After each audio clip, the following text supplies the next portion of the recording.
Okay, so in this video I will show you how you can create this type of scene with the help of Blender. And I know I put the Unreal Engine logo in the thumbnail, but if you know the workflow, it does not matter which software you use. You can make this thing in any software, Maya, Houdini, Blender, or Unreal Engine, anything. The most important thing is the workflow thing. If you know the workflow, then you can create this thing in any software. Today we will discuss about the workflow, how I did everything, how I do my compositing and the modeling stuff, what I did and how I plan my shots and everything. So first of all, I will just show you my Blender screen. So I made this thing in Blender. The model and everything was done in Blender. There are some models that I got from Sketchfab or some free websites also. Just give me a second. My file is opening right now. Okay, so this is the file. And you can see these are the buildings. This main buildings are made by me because I want to do some sort of destruction in the thing. So I cannot use the Sketchfab models because they are like really messy. The geometry count and everything is very bad, so I cannot use them. So the front models are made by me and the back ones are the Sketchfab ones. I don't know where is the back model. I think it was in, yeah, this. So this back models are like from Sketchfab. So you will get this, you just have to duplicate your buildings like multiple times and you will get this type of city. And that's it, because my camera was not like that much visible from this angle. The city is kind of covered, so I don't have to be worried about those things too much. So this is my camera angle, and I will just make this thing smaller. And the main thing, I will just hide the background buildings. The main thing is we have to create the front buildings because we have to do the destruction, and in order to do the destructions we need very good topology. And if you don't know what is topology, basically the vertices and the how you make the model. So if I just go to the edit mode, you can see it is very clean. There is no triangle or anything like that, and the geometry count is also very less. So right now you can see this is around 1 million geometry, and if you're thinking that this is too much, no, it's not, because it's a very big building. If you see the Iron Man, this is the Iron Man, and it's not the small Iron Man, it's the Hulkbuster. So you can do the size comparison of a Hulkbuster and the normal Iron Man suit. The Hulkbuster was like really big compared to the Iron Man. This is the size of the Hulkbuster and this is the building size.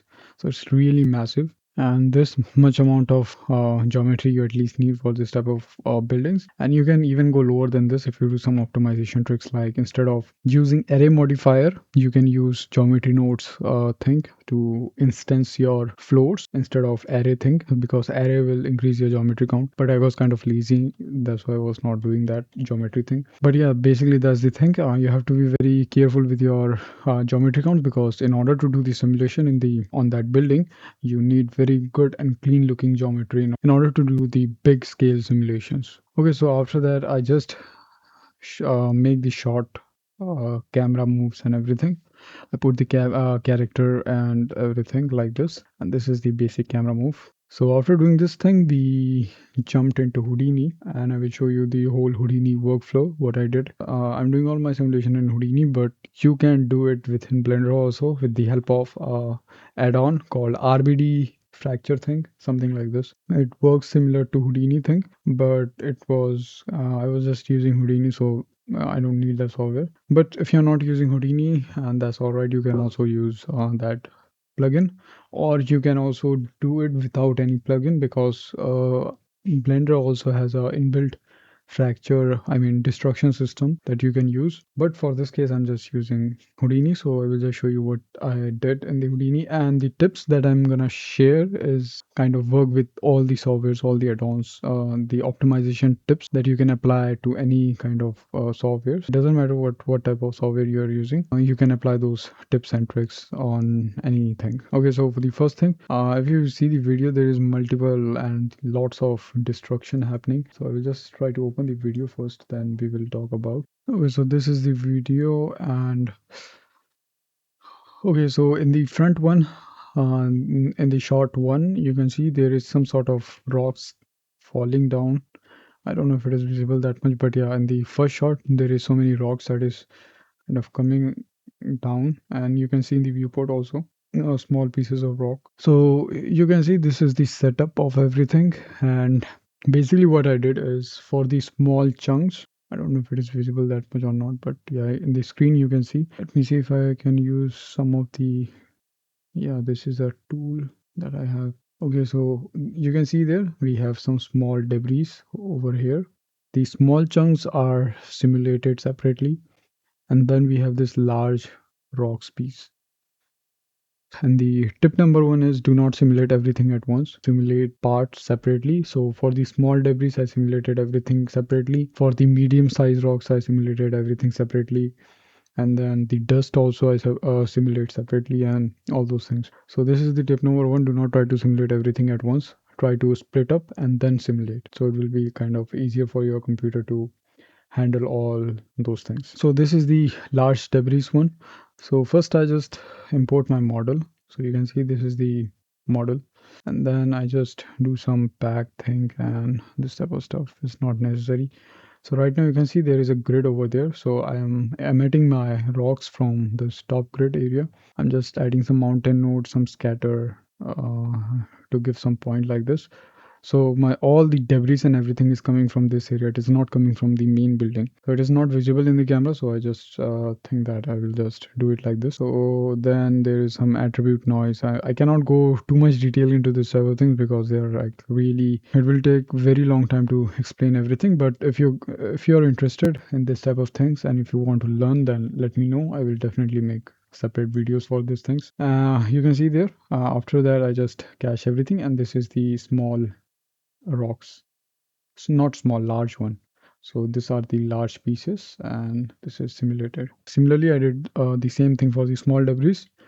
I just use the same plane, but right now I just make the rock smaller and increase the density of the small rocks. That's it. So after that, we have this thing. This is basically the smoke simulation for the debris that is coming out from the small rocks. So you can see there. So it is falling from the upward direction. So yeah, after that I just did the same thing for another stuff. This is for the small debris piece. So it is not that much kind of great looking thing, but it kind of works. Then we have shot number two, and that is after this. And this is the main shot because we have a lot of things here. You can see there this big area and this area. So this is a very looks really complex. I think so. I don't know if it looks like that, but we have to do multiple layer of simulation in this one. Like in the building, if I just go to Blender, if I go to Blender and if I just isolate this building, you can see that we have all the parts separated. So I separate the glasses from the building like this, and the main support thing like this. And I also separated the pillars from the building. So basically you have to separate everything and then you have to simulate all the parts separately so that you can get very complex looking thing. So I was doing the same thing in this one. I was doing all the things separately, the the glass simulation, the there is no wood, there is metal, so the metal simulation. Then we have the rod and all the debris and everything. So this is after doing everything, so it will be like around 4 to 5 different type of simulation in that thing. You can see there is some sort of glass piece also, rods also, and all those things. I'm not simulating everything at once. I'm breaking everything into parts and then I'm simulating so that my PC can handle it. And that's the kind of trick that you have to do in order to simulate this large scale simulations, that you have to split everything in parts. Okay, so after that, when the simulation is done, we have to do the smoke simulations on the debris. So this is the smoke simulation. And if I just show you, so this is the edge area simulation of the building. I don't think so it will be visible that much, but yeah, right now I can see. Oh, this is the this was kind of a trial thing I was doing. So in the final render, you cannot see this thing because I remove it. But basically, I was putting that fire in this area. So it was kind of all fire here. Then I realized that it was looking really messy and it was distracting also. So I just removed it and I just leave everything like this. So yeah, basically that's the thing. That's the simulation tips, and the smoke simulation that you're watching right now in this one is like in the front area, and this one the big chunks this one, and in the background also all these things. They are like separate simulations that I also did in Houdini. So you can see we have multiple simulations. I just did almost, I think, 6, 7 simulations different, and then I just scatter everything on Blender. So if I just show you one, this is the fire thing. This one is the fire one, and this one is the, I don't know, this one is also fire. So these are the background smoke stuff in the for the background thing, and the front ones are, I think, in this area. Yeah, this one are the front one. You can see this, and we have this one also. So they're all separated. So yeah, you if you are interested in this type of things, how to do this thing properly, let me know. I will definitely make one, because I'm not making Houdini videos because people are not like really interested in Houdini thing right now. So I'm not making this. Or everyone wants to learn Unreal. So and that's why I put the kind of Unreal logo in the thumbnail also. Kind of a clickbait, but it was not a clickbait. You can, if you know the workflow now, then you can create anything in any software. It does not matter. The thing that I'm showing you right now is the workflow, how I did everything, not a specific thing to do in a specific software. So it does not matter if I just put Unreal or Blender logo, because I have Unreal audience more than compared to the Blender one. So that's why I put Unreal logo. But yeah, you get my point. I think so. I'm not doing any kind of clickbaity thing, so don't think like that. So yeah, I think we can continue on this thing. So after that, we can move on to compositing, because I think I cover all the topics. And the main thing is the compositing in order to make it look very good, because it does not matter how much you do in the main renders, it will look very bad. Because this, yeah, you can see there, this is the render that I got from Blender, and it looks very bad. So all the fixes and everything was done in compositing, and after compositing it looks something like this. So this and this, where is that, this is the Blender and this is the final. So it's a huge difference. So everything was done in compositing. I will show you how I did and what to do. Okay, so I think hopefully you can see everything. So this is Nuke, and Nuke is a industry standard compositing software. So all the movies that you watch, Nuke has been used on those movies to do all the compositing thing. So this is the Nuke script that I have right now. It's pretty big. It's a kind of a beginner level script, I would say, because in the movies thing, this is nothing for a like nothing for a studio, but it may look complicated at the first time when you're watching this thing, but this is kind of a beginner level thing. The raw render was looking something like this, you can see. And this is the render that I got from Blender, and we have to do all the fixes and everything. So you can see there in the edge here, the lights is kind of bouncing really bad, because I increased the intensity of the fire so much, it was like reflecting there also. So we have to fix everything. So basically I just do some color correction, glass fixes, and this type of things with the help of grade node. Then I just doing some emission passes thing. Again, I'm not explaining everything because people are not really not at all interested in this type of things. But again, if you're interested, let me know. I will definitely make all the videos. So this is the first draft or the first pass. Then we have the Iron Man spark, and that is for the close-up shots. So sorry, okay, from this to this, we add some glows and everything to the Iron Man suit so that it looks better. Then I just add some sparks in the Iron Man suit like this. Then we add the dust element on top of this one. Then we have the fire inside building. It was the separate one. Okay.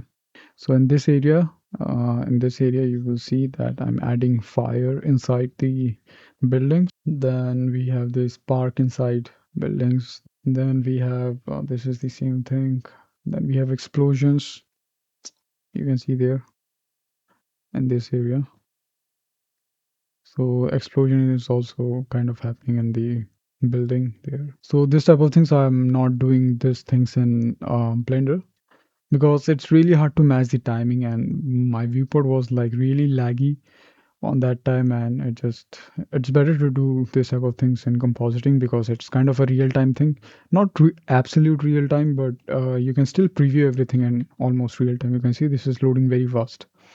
And if I try to watch this thing in Blender, I have to re-render it so many times that it is kind of just a waste of time. So I just That's why we have to do compositing, because it just save a lot of time. And you see, this is kind of working real time. You can see all the explosion and everything there. Sparks are coming out from the debris and everything. Okay, so after that, I just add the boosters. So this is the boosters you can see there. Then we have the fire emission fix. There is some sort of issues with the fire thing, so I just fix it there. And we have some fixes. Then we have the dust particle on top of everything. It's very less. You can see there this very less particles.